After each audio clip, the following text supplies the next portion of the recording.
घोडा पनि ठुलो ठुलो अनुहार थ्याप्चे थ्याप्चे मात्रै भनेको त रहेछन् पुरै ल्याप्चे हे के खानु गालामा मुहाई त भैँसी मास्टर रहेछ नि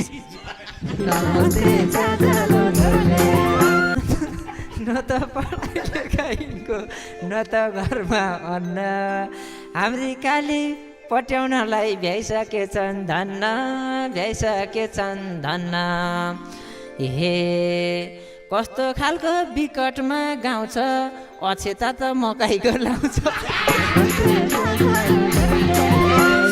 दुःख पार आउलेस भोलि रुँदै रुँदै माइता यिनको घर उडाइरहन्छ प्रत्येक वर्ष चैता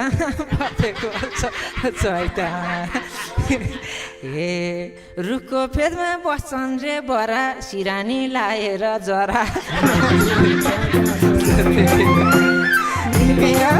आफ्नो भाग्य हजुर आफ्नो कर्म लुगा पनि नहुने भो मेरी बहिनी हरमा हे अरू ज्वाइँ धनमा छन् दरो यिनी ज्वाइँ घाँस खानी परो के गरेर काट्छेस् बहिनी हिउँदा अनि बर्खा